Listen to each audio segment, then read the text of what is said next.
Rally या सत्कार इनका बहुत कम है। आज का दिन जो है वो बाबा साहब के जो विचार है उसको अपने दिल के अंदर कैसे बिठा सकते हैं ताकि ये मिट न जाए, उसका आज दिन है। बाबा साहब कहते हैं कि I am Indian firstly and lastly, मतलब मैं भारतीय हूँ प्रथमता और अंतिमता।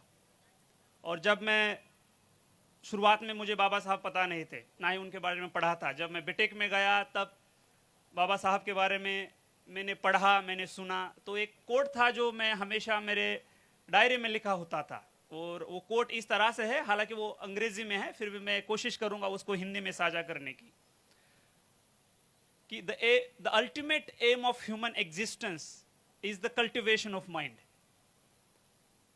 मनुष्य अस्तित्व का अगर कोई अंतिम ध्येय है तो वो मानवीय मन का विकास है। तो ये बहुत व्यापक संकल्पना है, ये बहुत ही वाइडर कंसेप्ट है। इसमें समानता के लिए संघर्ष करना, समानता का लड़ा, महिलाओं के लिए अधिकार देना, वर्कर्स के लिए अधिकार देना, साइंटिफिक आउटलुक, जिसे एक मॉडर्न आउटलुक बोलते हैं, विज्ञानवादी सोच, वो है। जाति जाति में भेदभाव न करना, वो है। तो ये कोड जो था वो मुझे, उसने बहुत प्रभावित किया। सभी को पता है कि अगर धरातल पे समानता के लिए सबसे बड़ा संघर्ष अगर पूरे दुनिया में किसी ने किया होगा तो वो बाबा साहब ने किया है। महिलाओं के लिए, महिलाओं की समानता के लिए, उनके रिस्पेक्ट के लिए, डिग्निटी के लिए, उनके राइट्स के लिए, उनके एम्पावरमेंट के लिए धरातल पे अभी तक सबसे बड़ा संघर्ष किसी ने किया होगा तो वो बाबा साहब ने किया है। कुछ चीजें हैं जो आज के दिन उनके विचार जरूर लेने हैं, बट आज का ही वो दिन है जहां हमें रिफ्लेक्शन भी करना है। जो समाज बाबा साहब चाहते थे, जहां जाति जाति में भेदभाव ना हो, क्या उसको हम हासिल कर चुके हैं? उस पे सोचना जरूर बहुत जरूरी है।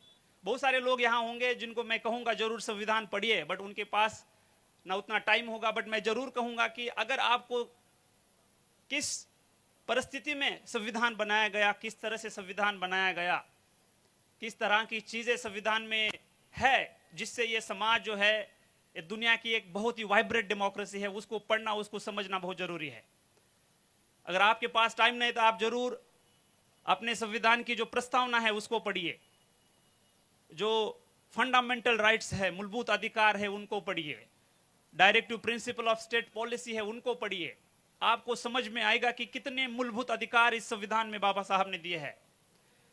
जैसे राइट टू इक्वालिटी, समानता का अधिकार, जिसमें आर्टिकल 15 कहता है कि prohibition of discrimination on the basis of religion, race, caste, sex, place of birth. मतलब आप किसी के साथ भी किसी चीज को लेकर भेदभाव नहीं कर सकते। राइट टू इक्वालिटी के बाद होता है right to freedom of speech and expression, assembly, association, movement, residence, profession. मतलब आपको अधिकार दिया है, आपको बोलने का अधिकार दिया है, बोलने की आजादी दी है, आपको ऑर्गेनाइजेशन, एसोसिएशन फ्रेम करने की आजादी दी है। ये बहुत ही मूलभूत और फंडामेंटल चीजें हैं जो समाज में अगर कोई कम्युनिटी है या कोई समाज में व्यक्ति है, उसकी जो राइट्स है, उसका जो एक डिग्निटी है, उसकी जो लाइफ है, उसके लिए बहुत जरूरी है। करेगा आर्टिकल 23 और आर्टिकल 24 जब पढ़ेंगे आपको तो समझ में आएगा। उसके बाद है right to freedom of religion, अपने अधिकार से वो अगर चाहे किसी रिलीजन को वो चूज कर सकता है। उसके बाद है cultural and educational right, minority जो है उनके लिए एजुकेशन के अधिकार किस तरह से है। जो कल्चरल लिंग्विस्टिक माइनॉरिटी है, भाषा वाली माइनॉरिटी है, उनको किस तरह से प्रोटेक्ट किया है। उसके बाद है article 32, right against constitutional remedies, right. तो ये जो बहुत मूलभूत और फंडामेंटल अधिकार है जो संविधान में दिए हैं, जो संविधान की अगर प्रस्तावना आप देखोगे तो उसमें कहा है कि we the people of India, we the people of India having solemnly resolved to constitute India into a sovereign, socialist, secular, democratic republic and to secure to all its citizens justice, social, economic, political, liberty of thought, expression, belief, faith and worship, equality of status and opportunity, and to promote among them all fraternity, assuring the dignity of the individual and unity and integrity of the nation in our Constituent Assembly this 26th day of November 1949 to hereby adopt and enact and to give ourselves this Constitution. तो ये विचार है, ये विचार लेना है, ये बहुत जरूरी है। संविधान की प्रस्तावना को समझना है, संविधान में जो मूलभूत अधिकार दिए हैं उनको समझना है, ये बहुत जरूरी है। आज के दिन बाबा साहब को अपने दिमाग में लेना है, दिल में लेना है, ये बात आप भली बात समझिए, ये बहुत जरूरी है आने वाले समाज के लिए। बाबा साहब ने कहा एजुकेट, तो देखना है कि अपने समाज में कितने लोग हैं, गरीब है, किसी भी वो जातीय कम्युनिटी के हो सकते हैं, क्या एजुकेशन के बारे में क्या कदम उठाए जा रहे हैं, क्वालिटी एजुकेशन देने के लिए समाज किस तरह से साथ आता है, लोगों तक क्वालिटी एजुकेशन आप किस तरह से पहुंच सकते हैं। गवर्नमेंट में डिफरेंट स्कीम्स और पॉलिसीज लाई है, उसको अपन इफेक्टिवली लोगों तक कैसे पहुंचा सकते हैं, तो इसके बारे में जागरूक होना बहुत जरूरी है।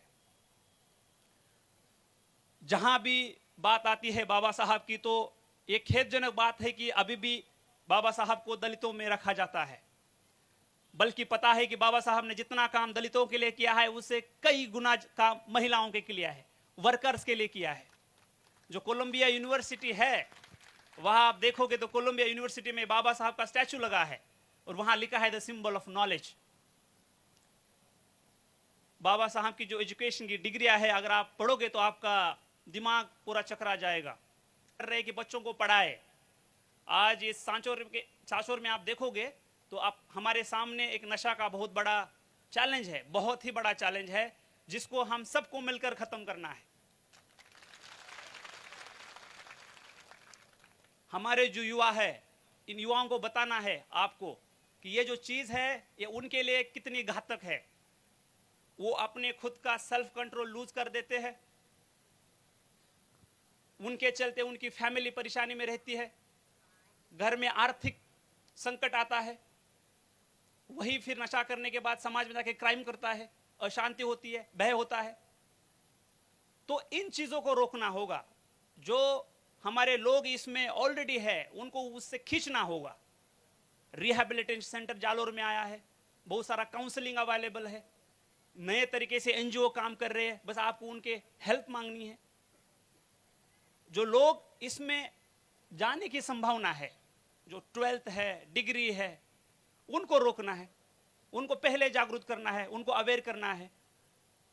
उसके बाद जो लोग प्रत्यक्ष और अप्रत्यक्ष रूप से इसको बढ़ावा दे रहे हैं, नशीली पदार्थ की मनुवार कर रहे हैं, नशीली पदार्थ सप्लाई कर रहे हैं, एमडी, स्मैक, गांजा, अफीम, डोडा, इसको किसी भी हालत में बर्दाश्त नहीं करना है। अगर आपने आज ये ठान लिया, बाबा साहब के जयंती के अवसर पर आपने ये ठान लिया कि मैं इस नशा को खत्म करूंगा, आने वाले मेरे बच्चों का फ्यूचर सुरक्षित करने की जिम्मेदारी अपने हाथ में है, और ये जिम्मेदारी अगर आपने उठा ली तो आज ये जयंती सेलिब्रेट करने का पूरा मैं बोलूंगा कि सफल हो गया, सार्थक हो गया। यहां आके घोषणा देके या सत्कार करके वापस बिल्कुल नहीं जाना है। यहां आने के बाद बाबा साहब के विचार जो है वो दिल में लेना है, दिमाग में लेना है। हमारे सामने क्या चैलेंजेस है उसको देखना है, उसको सुनना है, समझना है, और फिर उस चैलेंजेस को हम कैसे पार कर सकते हैं। इसलिए गवर्नमेंट के साथ, समाज के लोगों के साथ, सिविल सोसाइटी के साथ मिलकर उसके खिलाफ लड़ा देना है।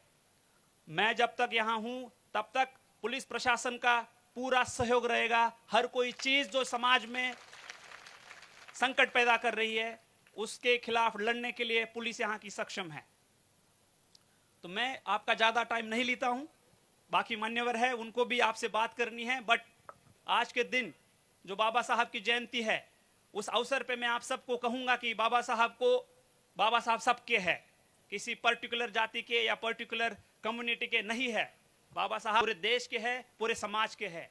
देश का कोई ऐसा घटक नहीं है जिसके आज भी हम देख रहे हैं कि समाज में भेदभाव दिखता है, तो उसको हम कैसे खत्म करेंगे। तो बाबा साहब के विचार से हम उसको खत्म कर सकते हैं, संविधान से हम उसको खत्म कर सकते हैं। तो संविधान जो बाबा साहब ने हमें मूल्यवान जो दिया है उसको आप पढ़िए, उसको समझिए, उसकी वैल्यू से आपको पता चलेगा कितना बड़ा कंट्रीब्यूशन हम सब के लिए बाबा साहब ने दिया है। तो मैं अंतिमता यही कहूंगा कि यहाँ जितने लोग हैं जो आए हैं उनके लिए बहुत सारी ढेर शुभकामनाएं। आप जागरूक है, आपको वाकई में लगता है कि आज के दिन मिलकर यहाँ बाबा साहब के जो थॉट्स है, उनकी जो विचारधारा है, उसकी